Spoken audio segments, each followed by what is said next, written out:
I'd like to take a moment and thank our sponsor. If you have a laser device for training and you want to take it to the next level, or if you're looking to get into using a laser device for training, check out the products at laserapp.com. LASRAPP.com. You can use code CSP2021 for 15% off the items you've selected. And thanks for checking them out. My other question about the grip is you mentioned in one of your videos locking up the tendons in the wrist and your elbows. Now I get the elbows. We're very similar in the way we present to the target, and I'm not sure why, but we are. But I've heard other people talk about locking the wrist, but I'm not sure exactly what that is. So, that's a great question. When I describe that, oftentimes we fix the wrist locking issue by doing the first step in the process, which is grip the gun hard. So once I teach students the placement of the hands, then I talk to them about pressure, meaning literally how much grip pressure we have, as well as the direction of the pressure. If I can get them to grab a hold of the grip very hard, and a lot of times I'll have them, aim the gun. All right, line up in the line. Aim.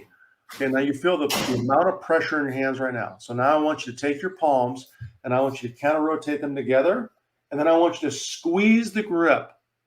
I give them a number sometimes because that gives the brain something to do. Now squeeze the grip 40% harder. And they maybe can't even do that, right?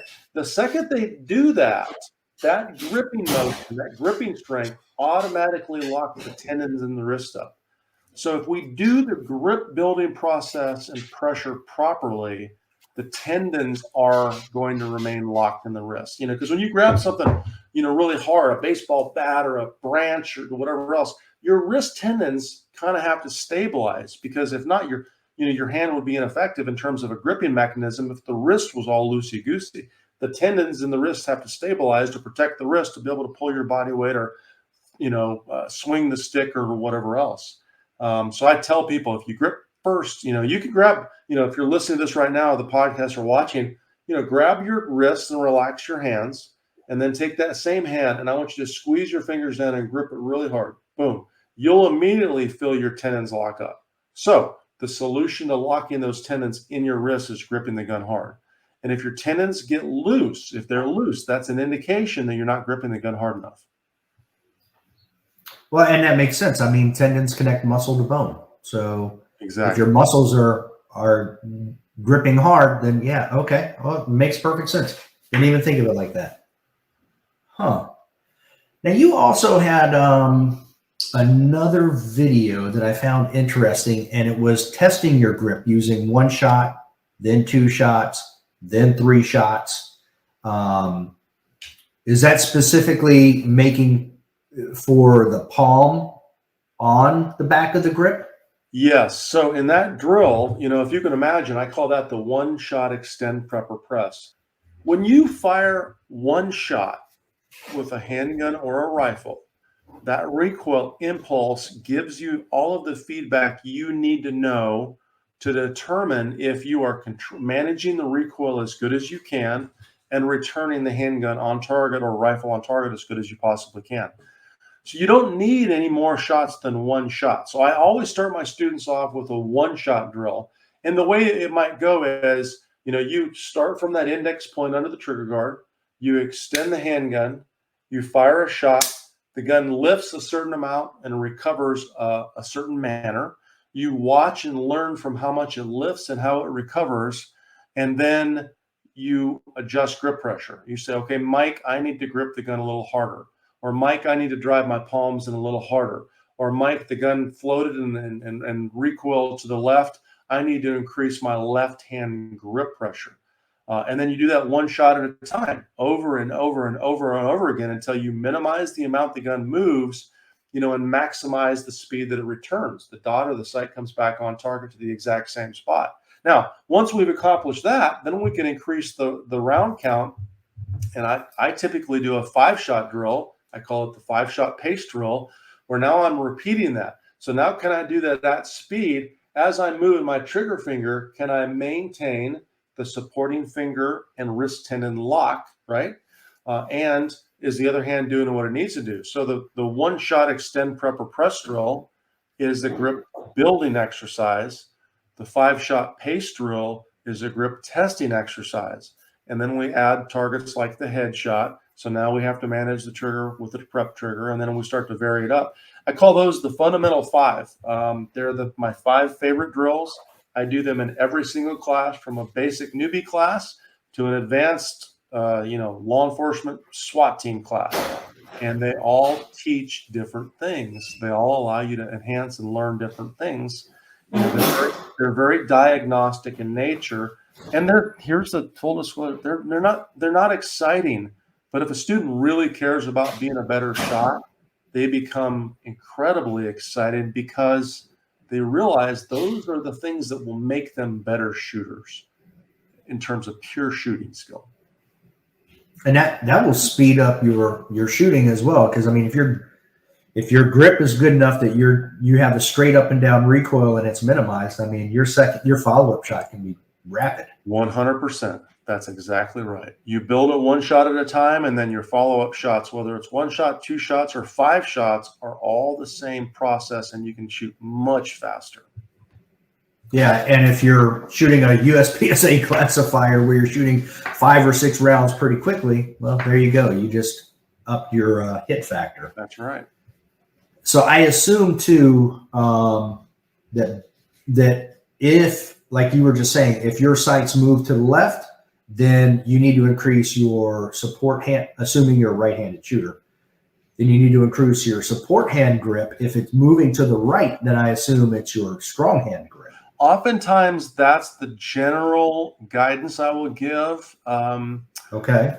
But it's not always exactly the same. But you think about pressure on the handgun. If you could visualize, when you have your hands on a handgun grip, there are so many micro points of contact. It's almost unbelievable. Like right now, I can feel my fingertips all the way to the front of my knuckles, to the knuckle and the front part of my fingers on the front of the grip, all the way around to the right side of my right hand palm, all the way back to my right hand palm.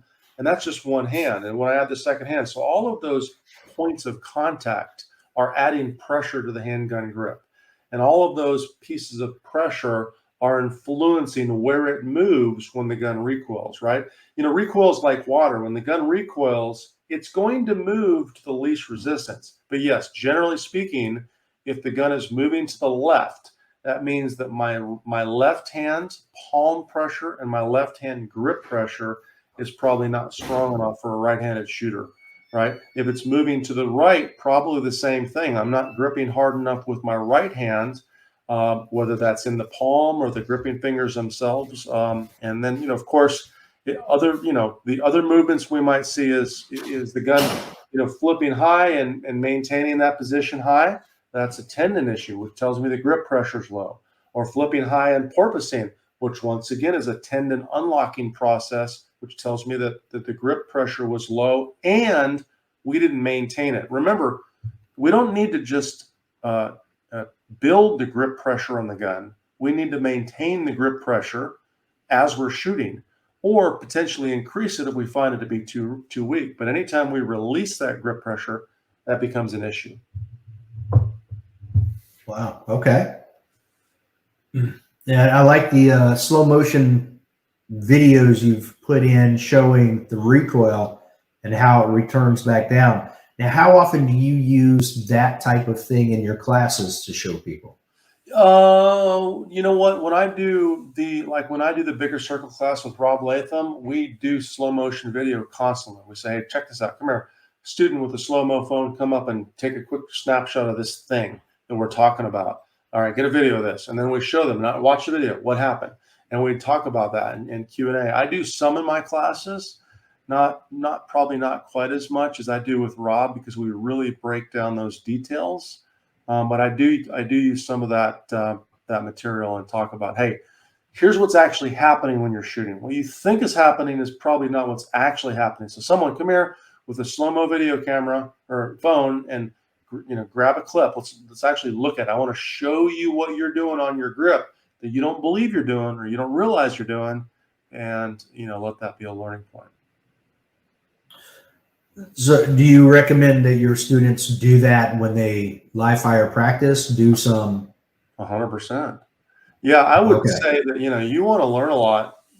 Set up a GoPro in a position that will catch whatever you're working on, and just record it, and then go home and watch that. That's what you should be watching instead of scrolling Instagram, right? Some of it could be slow-mo. Set up your phone on a close-up of your hands and behind your hands at different angles. Set up a slow-mo of your draw into a position. Whatever you want to see. See what you actually do. Because what you actually do is not what you think you do. And then you can take those details and you can refine your technique, what you're focusing on in the next training session. Okay. Now, you ever have students that have a tendency to blink when they fire? Happens, yeah.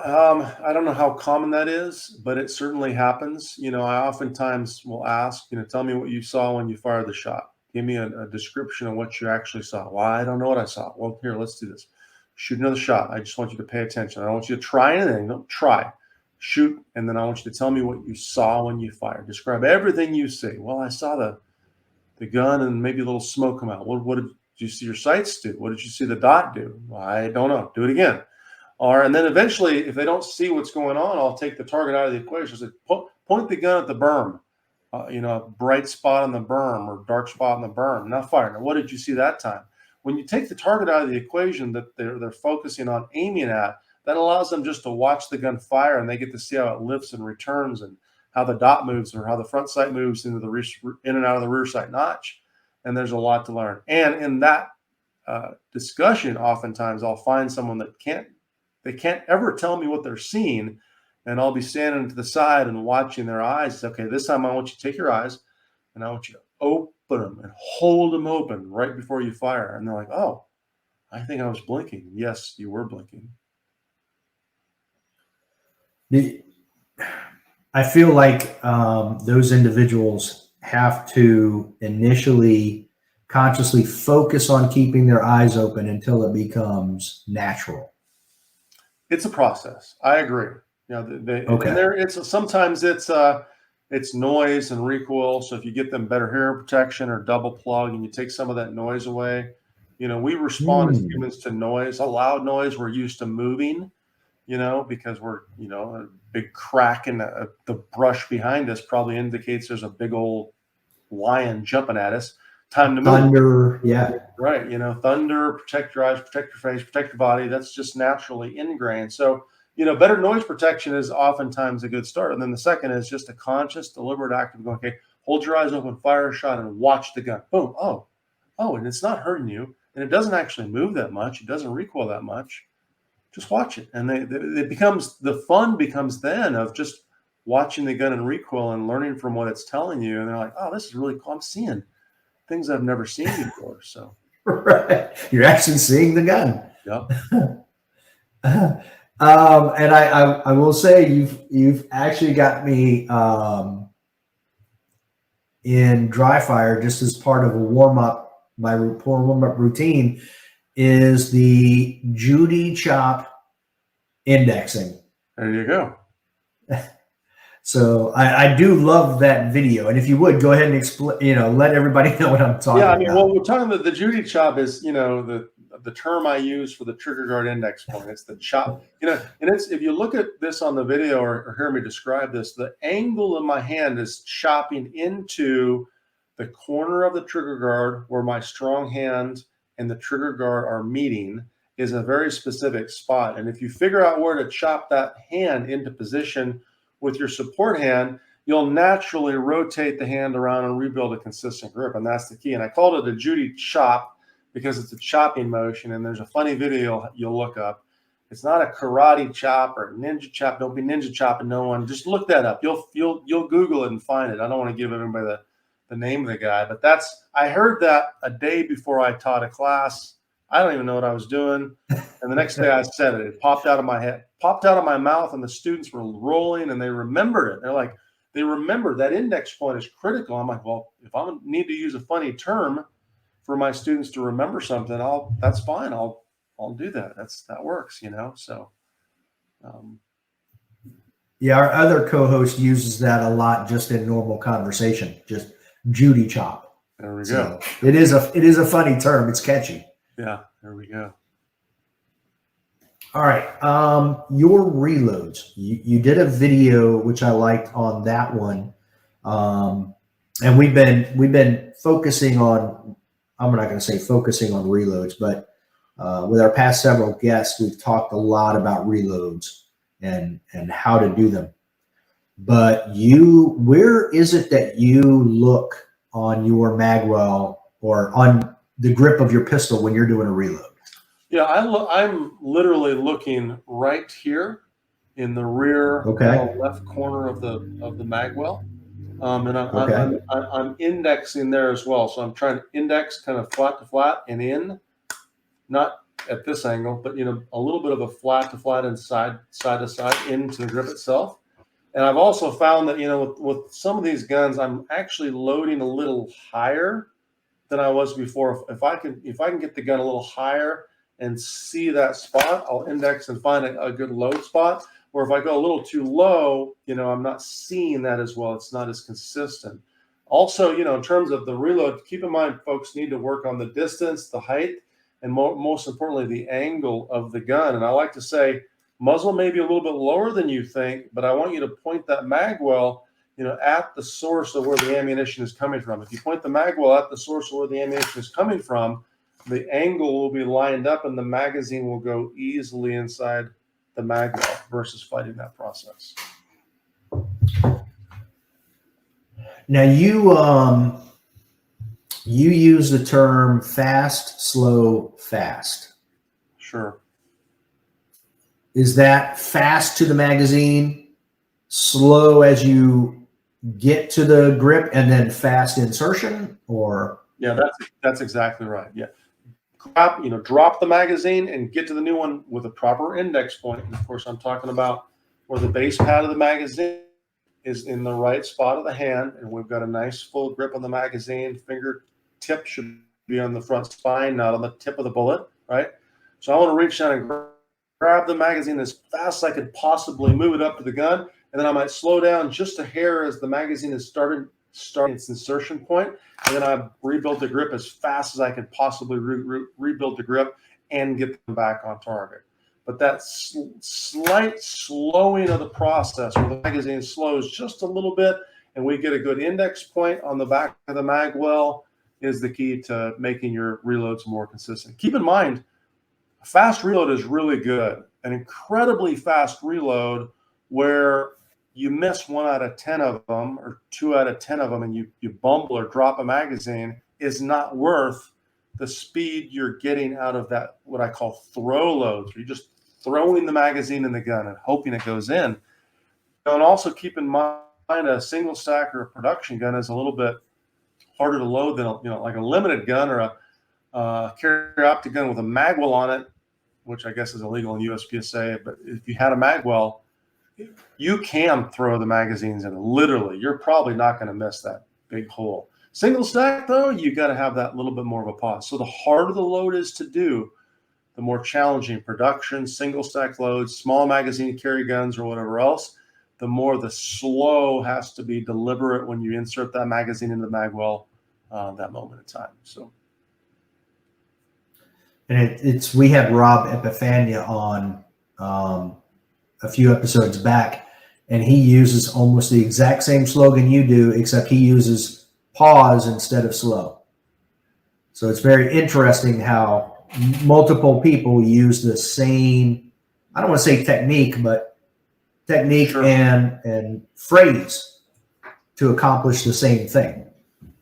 And I don't know where I don't know if I came up with that term or heard it from someone. I don't know. I've been saying it for a long, long time. I probably got it from someone. There's some things I came up with, some terms and popped into my head, but I didn't come up with the ideas necessarily. In some cases, maybe I codified the idea a little bit more, but I didn't come up with the idea. So now, what do your reloads look? USPSA competition versus IDPA competition versus defensive concealed carry reloads?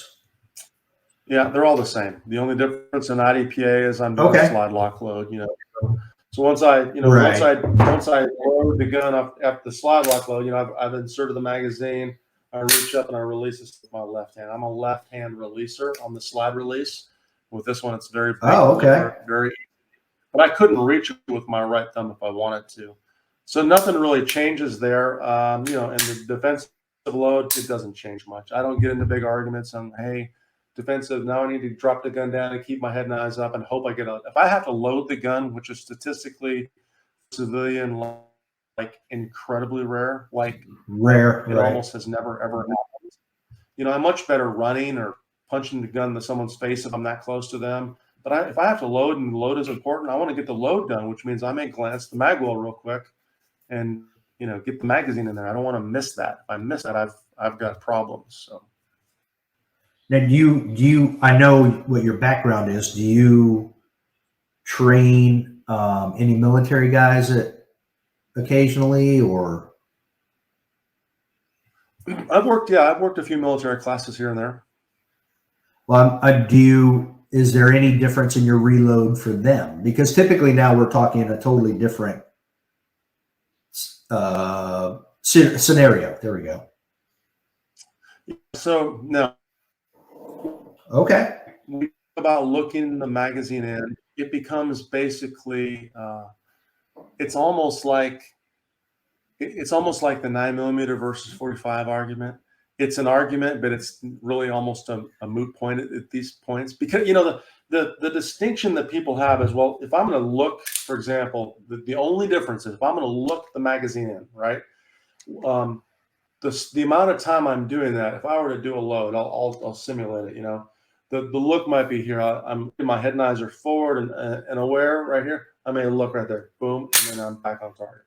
So we're talking about a moment in time that would be in the tenths of seconds to a half a second, in which case the scenario probably hasn't unfolded in a manner where anything has changed. There are no humans that can move fast enough to be closer to me or have disappeared in that amount of time. But when I'm doing like a purely defensive class or maybe a military class, we talk about, don't get task fixated on the gun. First of all, let me rewind. The gun position is critical. The civilians that I've worked with that have the biggest problem with their head and eye vision has nothing to do with looking at the mag well. It has to do with the fact that they learn to load and manipulate the gun around their lower chest or belly button area. So the second you bring the gun down there and you practice that habit, you bring your head and eyes down. So the gun should always be up in front of your face, but not in front of your vision. Whether it's just below your vision or just above your vision, maybe in a competitive setting, up in front of your face, not in front of your vision, so your head and eyes are up. And if your head and eyes are up, you're going to be golden. The interesting thing about that is, the military guys, from a handgun perspective, they're not using the handguns hardly at all. And, for them to have done a reload with a handgun is even rarer. And the ones that do are good enough. They're probably competitive shooters, and they're going to look the magazine in the mag well for a brief moment in time and not really care about some tactician that says you can never glance at the mag well, or glance at your rifle to assess and clear a malfunction that you can't figure out right away. Let's glance at it, assuming that we're in a position. You'll have someone trying to beat your head in, but we don't really have those discussions, to be honest. Okay. Uh-oh. That I work with, some that they don't even need to have at this point in time. So. Okay. Now are you there? You're kind of frozen on my screen. Oh, there we go. I am. Can you hear me? All right. You got frozen. Can you hear me okay? Okay. Sorry about that. Yeah, that's okay. Now you list on your Instagram photos like all of your sponsors and stuff like that. And I noticed you have Cool Fire Trainer on there. Now, what are your thoughts on the Cool Fire Trainer? Mm-hmm. That's incredible. Yeah, I love it. That's why they're my sponsors. They're a great company. And sorry, I'm checking my internet right now to see if I can turn some stuff off here. Yeah, Coolfire is a pretty cool device. I mean, you can get on it and listen to our sponsor pitch on the page. You replace your barrel and your recoil spring, and it cycles the barrel. It's like felt recoil. So yeah, it's a fantastic training tool. Are there any certain, is there anything in particular you like most about it, like for dry fire training, or is just in general? Well, I mean, it is. That's all it is. It is a dry fire training tool, you know. So it's a great instructor tool because you get to shoot a gun without it being live fire. But that's what it is. It's a dry fire training tool. You know, they call it dry fire on steroids. But you know, the only way you can dry fire and shoot multiple shots is to get like an airsoft gun, which doesn't mimic the weight and the feel of your real gun, you know, or to get a cool fire trainer and replace the barrel and, you know, the recoil spring. It's a super simple process. It literally feels like felt recoil or closely similar to the felt recoil if the gun is fully gassed up. And it's just, you know, in terms of multiple shots and target transitions and stuff like that, it's a no-brainer. Defensive folks, you know, I have a Glock 19 that I convert sometimes, and it literally feels almost identical to when I fire that Glock 19 live fire when I have a full gassed up, you know, barrel. So they're good tools. Okay. Yeah. Like once again, Huggy, he actually has one. So I borrowed it because he has a Canic. I have a Canic. So it's interchangeable. And I did like it. The only issue I ever had with it was you got to charge it up quite frequently. If you shoot it too fast, too much, it'll get cold on you. Yeah, and I know some folks that actually keep their CO2 canister in like warm water or something. I've not tried that, but yeah, they do. You know, because it's compressed CO2, so it has some condensation and it comes out Right. cold. You know, so yeah, so you have to. There's some limitations, but once again, you know, especially with the fact that you can't find ammo these days, it's a pretty fantastic product. So. Yeah, not bad at all. And I mean, if you use any other type of like laser system or anything like that, and you can combine the two, I mean, Absolutely. now you've got everything going on. Absolutely. Now, I know I have a question. You have the CERT pistol. I shoot a Canic. CERT doesn't have a Canic version. And my concern is if I were to get a CERT pistol, the grip angle is going to be different than what I'm used to. And I don't want that confusion for competition. Am I overthinking this?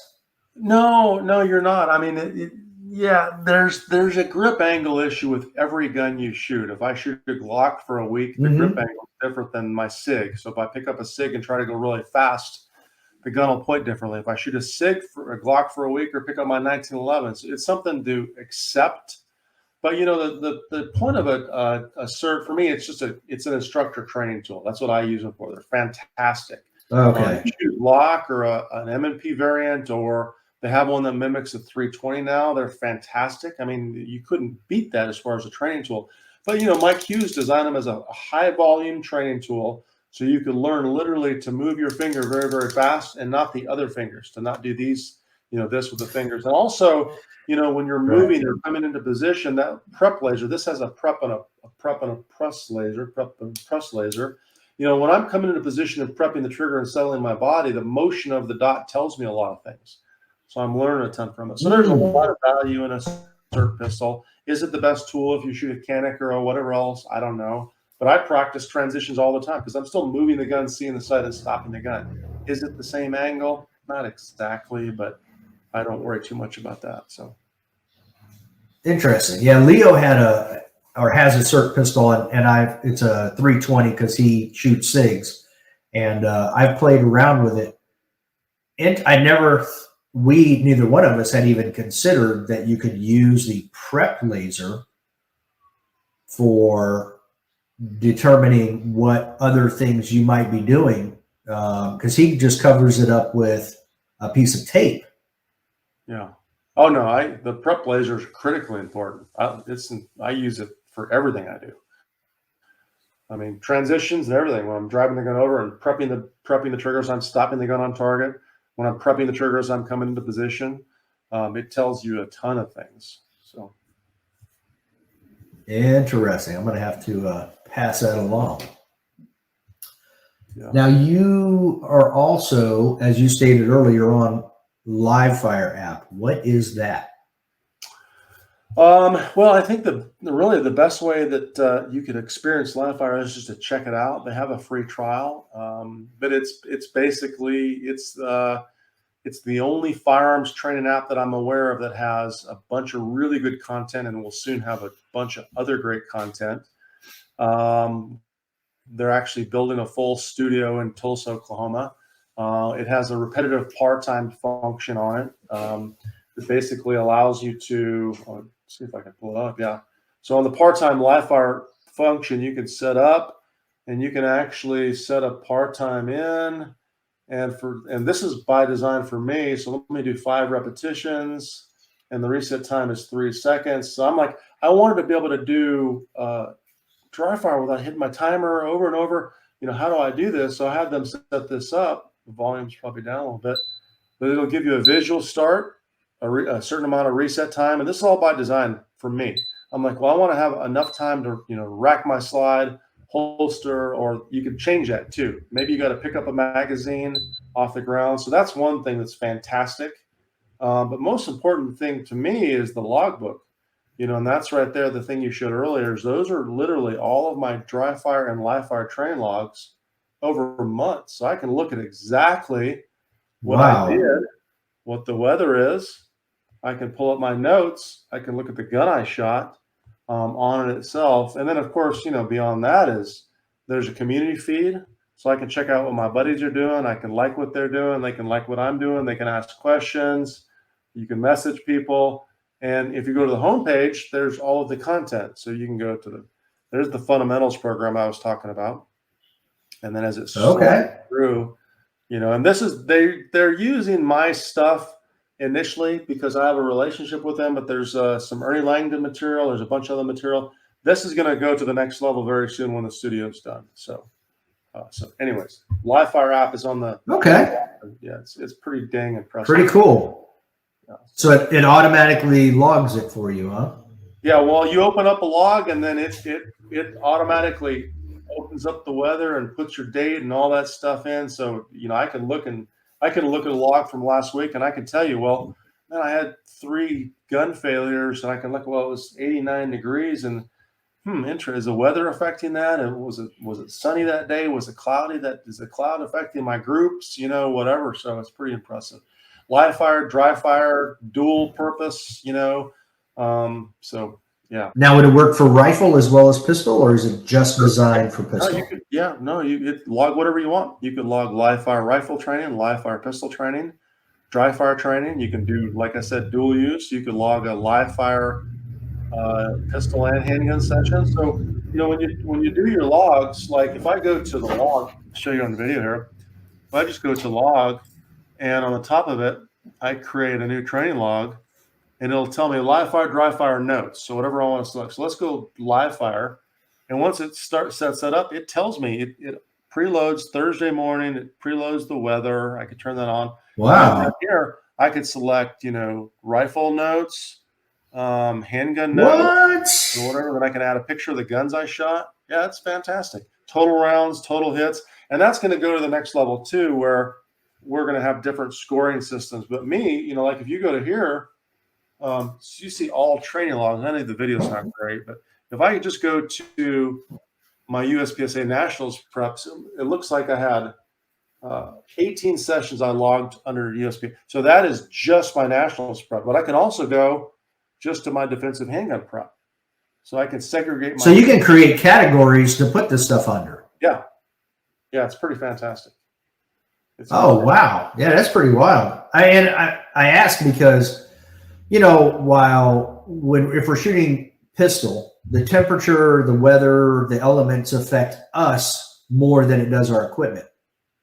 But when you're shooting rifle and at distance, now the elements not only affect you, but now they're affecting the ballistics of what you're shooting. 100%. Yep. So to be able to automatically hit something and download the weather data is awesome. Yeah, the weather data, it's always active. You can turn that off, but it automatically loads the weather data. And that was by design too, because I'm like, I want to know what the weather was. To have a really bad session because it's 42 degrees out 4 days in a row. Okay, so last question then. You go live on Facebook and other stuff. How do people know when you're going live? Yeah. So first of all, the just so people know, the live stuff on Facebook is directly for free. There's no sales pitchy. There's nothing. It's just to teach a subject or to like train with you. Sometimes I dry fire and you can do it with me, or sometimes you can just watch a subject I'm teaching and ask questions. It's just for the benefit of the live viewers to get free information. That's all it is. You don't have to buy my books. You don't have to sign in. There's no obligation, but I may talk about a product or a book, but that's it. But if you go to Shooting Performance on my Facebook, that's my business Facebook page, I list all live streams under the event section. It'll tell you the date, the time, and the subject, and then you could check that out. I do try to do those in advance. I haven't been great at that lately because I've been traveling so much. Like this week, this morning I would have went live, but I'm prepping for a trip, and then next week I'll probably still be teaching or traveling back from a trip potentially. So they're a little shoddy in my really high volume season, but in my off season, I'm very, very active, and I'm literally once a week, sometimes twice a week, I'm on the live stream that you can check out. And by the way, you can always go and watch the replays on Facebook. I don't take them down anymore. I recommend people check those out as well. So, okay. Well, I appreciate you coming on, Mike. I hope to have you on at least 2 more times. I'd like to talk more of the mental processing stuff, as well as an episode just on defensive rifle and pistol. Man, I would love to do it. I enjoy talking about this stuff. I felt like I rambled a little bit on the Nationals preparation and stuff, but I think those things are pretty important to people if they understand there is a process to follow. There is a process, and if you follow the process, you will have success. Whether or not the end is a win or not is not given, but you will have success as much as you can. So, an improvement over the last time is success. It is. I completely agree. I gotta hear though before we close or start to close this out. What is the surprise question? I gotta hear the surprise question. Okay. All right. So with your air marshal background and all the defensive stuff that you shoot, what are your thoughts on frangible ammo like the Glazer Safety Slug for home defense? Oh boy, that is a great question. I don't even know if they make the Glazers or like they do old school round that I was with many years ago. Just an FYI for the listeners and viewers, we didn't use Glazers or any frangible ammo. True frangible ammo for steel is a very hard pressed metal of whatever variation in epoxy that's designed to frange on steel. So in an airplane, it wouldn't matter because a lot of times frangible ammo actually is more highly penetrating than lead ammo. So it doesn't matter. Airplanes all leak. You can shoot holes in airplanes. It doesn't make a big difference as long as we don't have a really big hole that causes some sort of catastrophic decompression of the airplane. Okay. Interesting. So yeah, doesn't matter a bit. They just say, just don't shoot the pilots, don't shoot other people, and try not to hit the hydraulics and electronics. Now that's easier said than done, since the hydraulics and electronics fall down and all of the people are in front and behind you. So it is easier said than done, but that's the rule. As far as home defense, maybe, yeah. I wouldn't see a really good reason to use an ammo like that unless, maybe a guy or gal. What about an apartment? Yeah, maybe apartment or townhouse building. That you got paper thin walls, and then I would have to, for me, I would have to do some ballistic testing and make sure it's solid and it feeds well and it shoots well. I know that stuff is expensive. I remember I had some of it years ago, but I didn't shoot much of it. So I would test it a bunch. But yeah, I think that would be a viable self-defense round consideration for circumstances like the ones we outlined. Okay. All right. That was the surprise question. Interesting. I couldn't leave without knowing the surprise. Okay. Mike, I greatly appreciate it. This was awesome. Well, thank you so much for having me on, man. I mean, I know you mentioned wanting to talk more about the mental processing and preparation. You know, that's really kind of my game and thing I love to talk about. So you let me know when we come back on if the listeners or people that hear this want to hear about that. I would love to talk about it because it's the single most important thing you can do, assuming you're already practicing. Like assuming you're already live firing and dry firing a little bit, that other stuff is the single most important thing you can do in both the competitive and the defensive realm. So I'll leave that with that, and then we can maybe set the interest. Awesome. Okay. Well, be safe in your travels and good luck this weekend. Thank you very much. Y'all have a great day. All right. Take care, Mike. Bye. Until next time. Don't be a little bitch. Yeah.